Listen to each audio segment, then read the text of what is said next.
Hello. Alrighty then. What to talk about? Well, whatever. Whatever, man. I was reading Christopher Lasch, one of his first books, Haven in a Heartless World, is the title. Haven in a Heartless World is also a phrase used originally in the 19th century to describe the family. During a period of industrialization, the flowering of industrialization was also the flowering of the modern bourgeois family. When private industry was taken away from the family, there was a movement to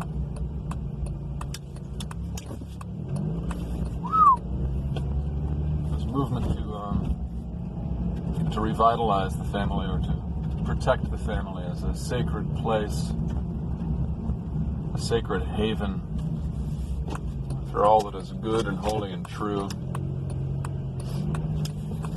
The problem, according to Lasch, with this is that the very same conditions that made it necessary to prop up the family as a sacred haven, safe haven, prevented it from truly acting as such.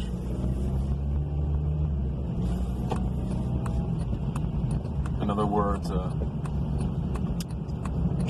family, a house and home that has some industry to it, that has some teeth,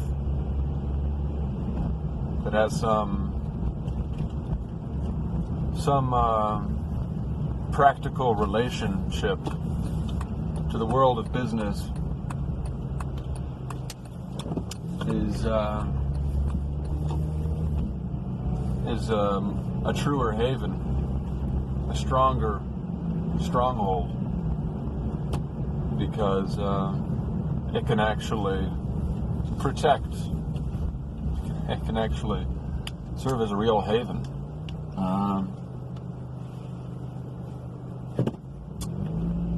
The movement to kind of prop up the family during the 19th century led to its dissolution.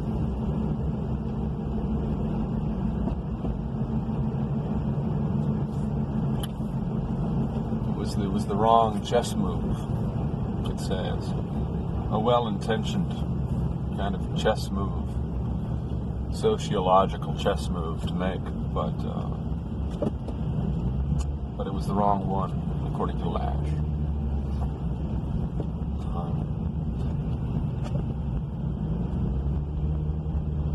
It resulted in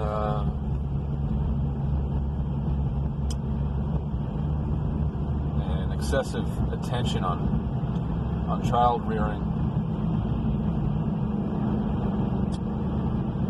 which in turn produced children who were increasingly self-directed. The movement towards atomization.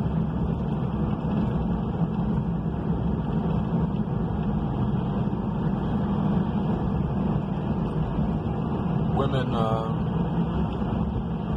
were to be educated, to be better mothers, better wives, better companions, raise their children better.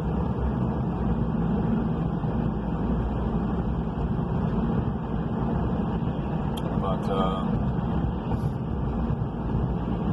it had the opposite effect. Instead, women were drawn more and more away from the family life. They wanted to participate in the social world. The social world, as opposed to choosing the hard joy of family life.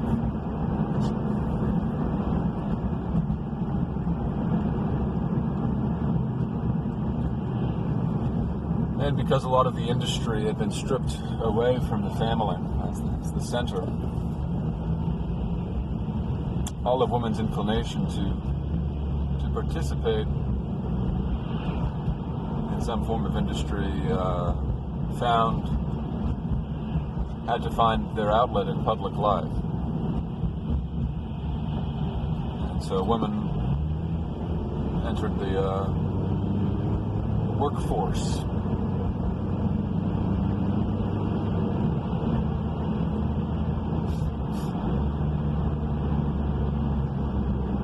Because of the kind of neurotic attention paid to the importance of rearing children, people trusted themselves and their native customs, and native traditions, instincts, intuitions less and less, and more was surrendered to the domain of experts. You know, bestsellers lists. Books on how to do everything. Expertise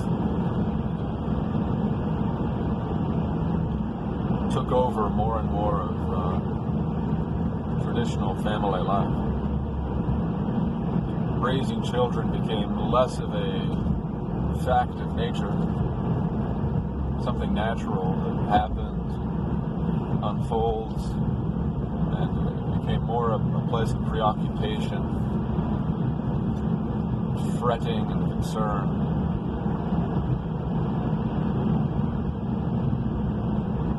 Also more of a liability, because the family is completely privatized. It's just kind of a place of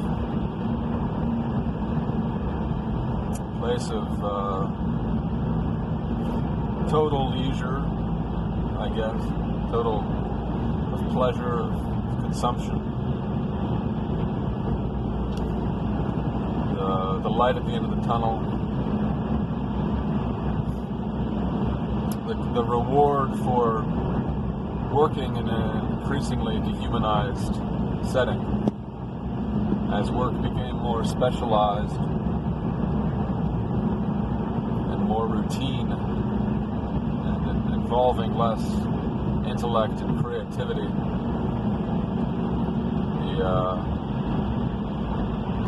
the carrot of family life was held out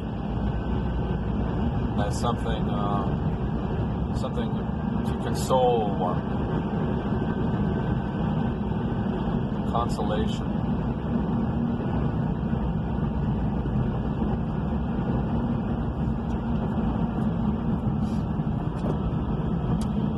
Before launching into this whole discourse, Christopher Lasch pays respect to Max Weber, who was the first sociological pioneer and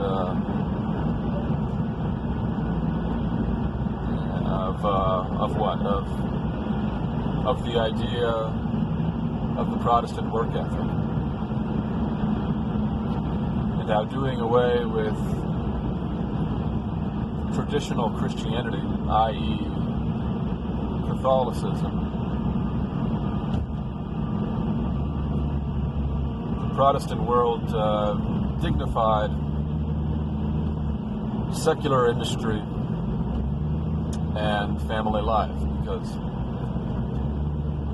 virtues of chastity, monastic life were jettisoned, and family life took their place.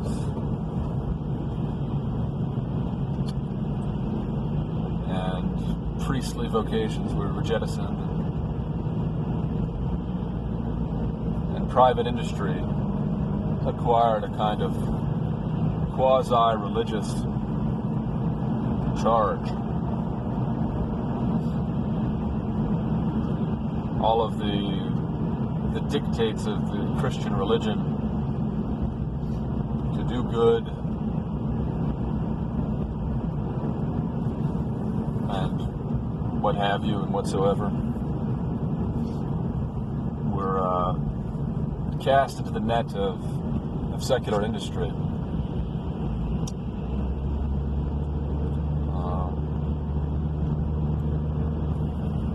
Which ultimately has had a very destabilizing effect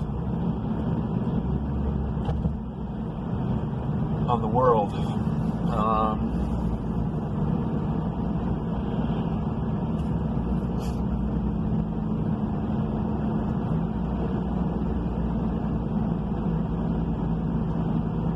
A leveling effect.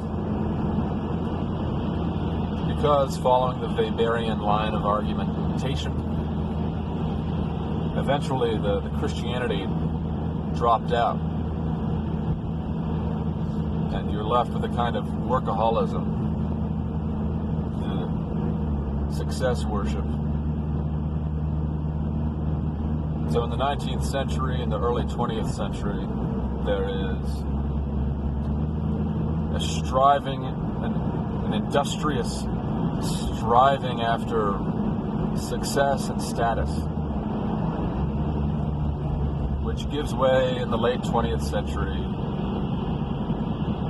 to a baser, narcissistic need for attention, pure and simple. Andy Warhol's 15 Minutes of Fame.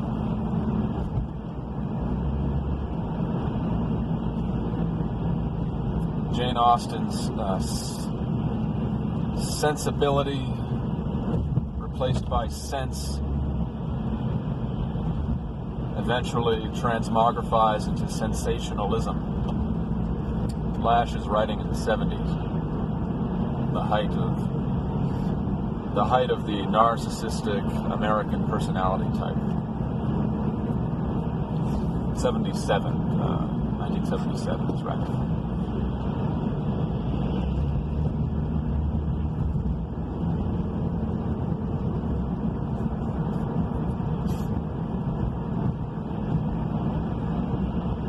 So, Weber as a kind of Tocqueville, and Christopher Lasch as a kind of Weber and a kind of Tocqueville, analyzing the American soul.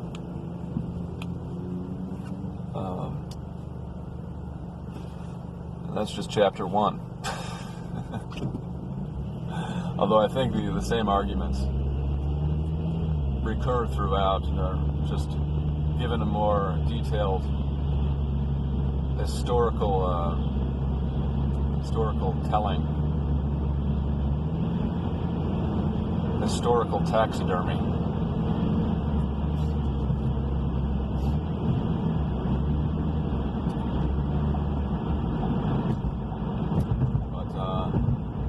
I'm reading this for a few reasons, I guess. One is, as a father, someone trying to live out a vaguely traditional family kind of life, but under the hammer of worldly obligation, so on. I'm seeking to understand my place in the matrix. I'm going to take the red pill.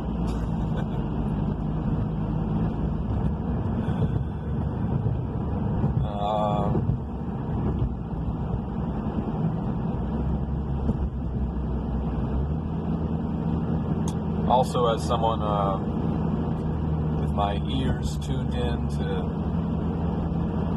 debates in various corners, although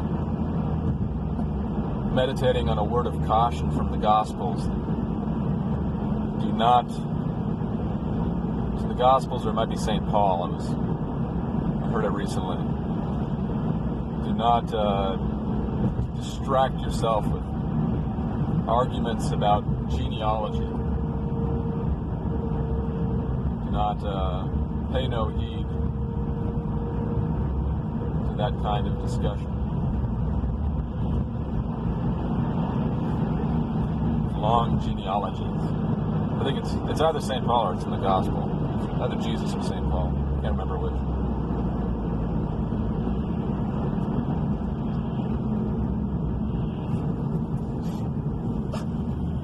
But nevertheless attuned to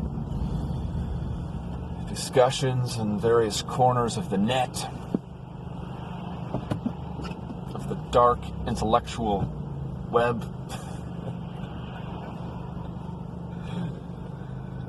I am removing a Jenga piece from the Tower of Babel. Yada yada. Here and there.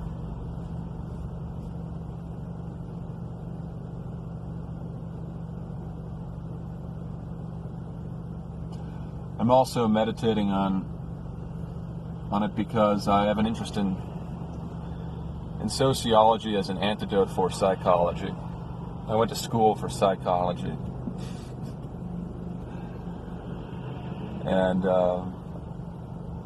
everything in psychology has its antithesis in sociology.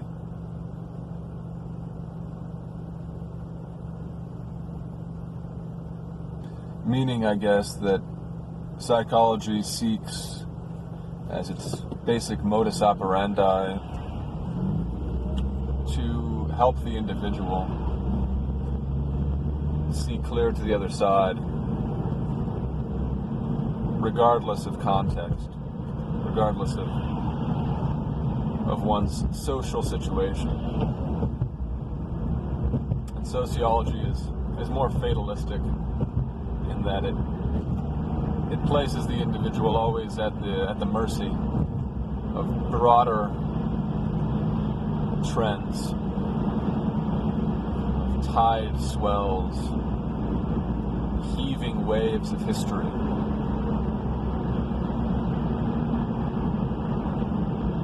One hand washes the other, though, I suppose.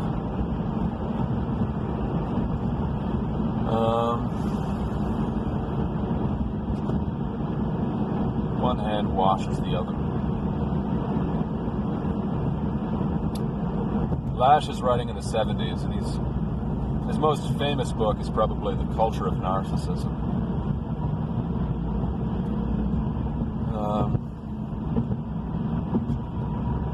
And it's all about the narcissistic personality type, predominantly occurring in the 1970s, flowering in the 1970s.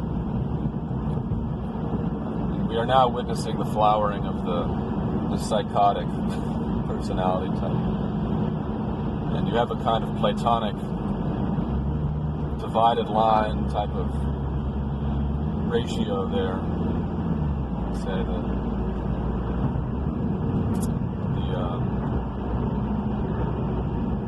forgetting the diagnostic term, for the industrious 19th century, early 20th century personality type.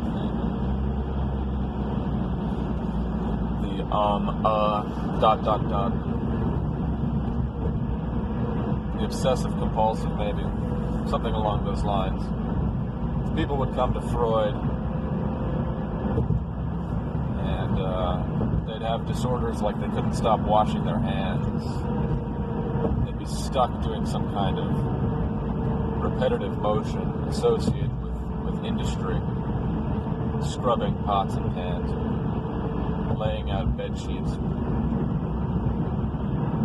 whatever. But the concern, the obsessive concern, was for status. when achieving status still seemed possible, when that was still a trophy to be won. Eventually, that kind of status, kind of trophy, was no longer to be won. It vanished. So instead you had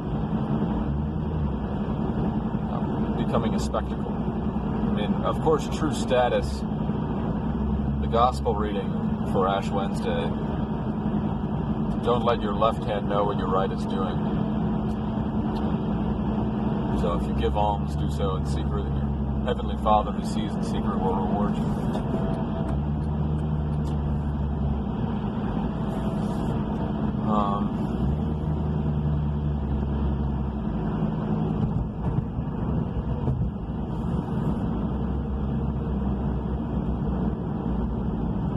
Heavenly Father sees, do in secret, He will reward you for it.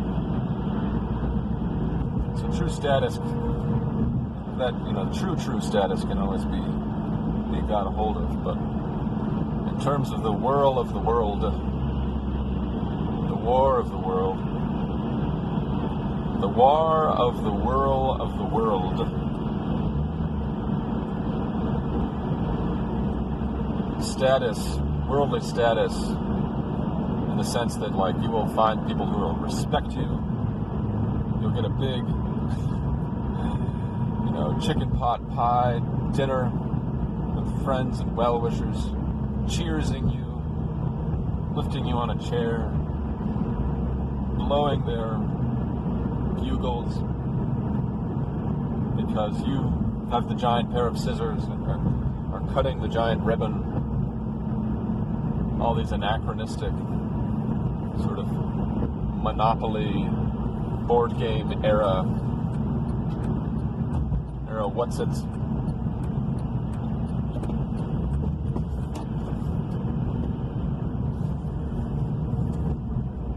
Are gone and done with. And we're gone and done with in the mid-20th century, 1968, baby. Rock and roll. Sort of the orgasm of all that. 1960s madness is kind of a giant orgasm of orgiastic. We're all great. We've all got it, baby.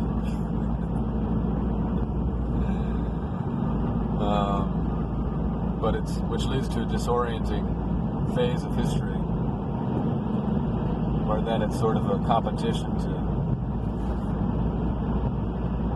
to get the limelight when everyone can have the status just by saying peace and love. To get attention, you need to stick your head up a little higher, do something a little unusual. But eventually that becomes exhausting too, so Lash never had a chance to write about the 20teens and 2020s, but we're now solidly in this historical period of psychotic American personality type.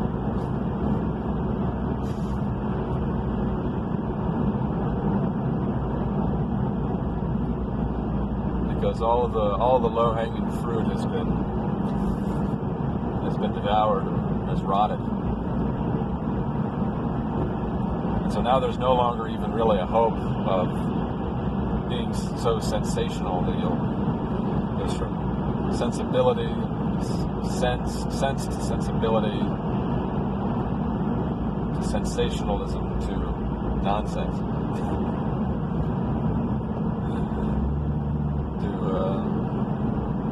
To living in one's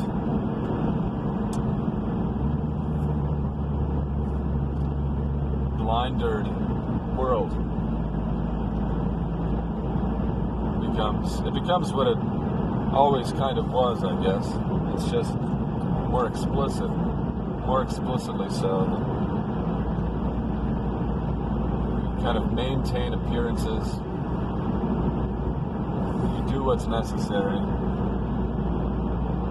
but underneath it, you're sort of seething.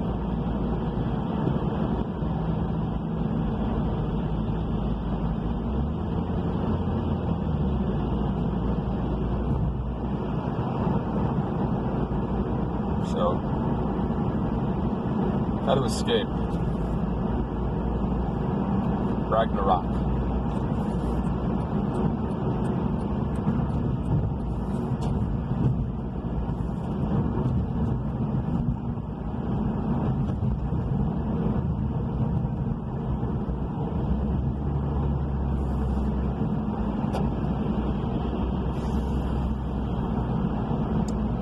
Beats me.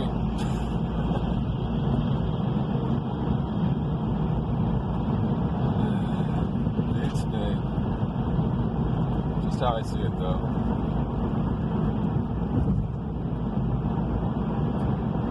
Gotta find the silver lining. The good in it is that we can see things more truly. We can see the spiritual world, for instance, more bald bare.